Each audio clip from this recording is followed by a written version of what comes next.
Vice ganda. A dreamer, a fighter, a winner. Isang batang baklang nanggaling sa isang payak at makulay na barangay sa Maynila. Sino makapagsasabi nga abot ako sa kinatatayuan ko ngayon? Isang pambihirang posisyon. Paano ba ako napunta dito? Simple lang ang sagot ko. Nandito ako dahil nangarap ako. Kumilos ako, nanalig ako, natalo, nanalo, natalo, at muling nanalo.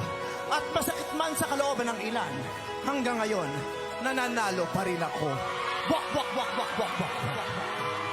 At habang nagtatagumpay ako ay patuloy pa rin akong nangangarap. Kailangan nating mabuhay sa pangarap at hindi sa panaginip. Ang panaginip ay mawawala at maaaring malimot sa muling pakising ng iyong diwa.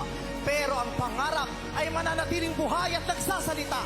Tulog ka man o gising, araw man o gabi, di nauupos hanggat patuloy kang naniniwala. Di magiging madali ang haharapin natin buhay at lalong di madali ang pagkamit ng tagumpay. May makikilala kang mga taong tutulungan ka dahil totoong nagmamahal at naniniwala sa'yo.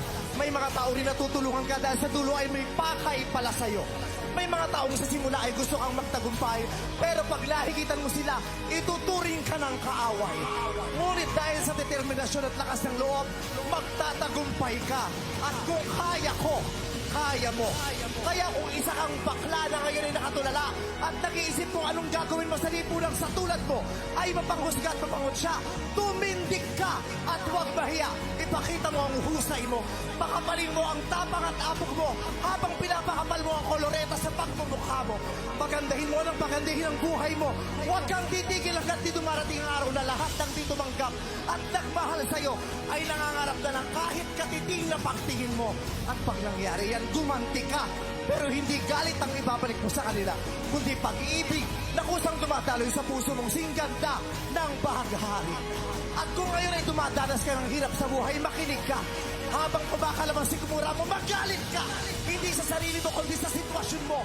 Isumpa mo ang gutom at sumumpa kang kikilos ka at babangon ka hanggang makatakas ka at makalaya ka sa kahirapan na kung saan ngayon ay nakakulong ka. Huwag kang papayag, kailangan mong pumalag. Huwag mo isipin hanggang dyan ka na lang. May nag-aantay sa iyong paraiso kung kikilos ka lang. Kaya mo pa, may oras pa. Sa pagkamit at tagumpay mo, maraming haharang sa'yo, hihila sa'yo, at aapala sa'yo, gagambala sa'yo, at babato sa'yo para huminto ka at dito mo na yung gusan mo. Huwag kang hihinto. Ipunin mo ang bawat batong ipinupukol sa'yo at gawing pundasyon sa tinatayo mong palasyo. Ito ang tandaan mo.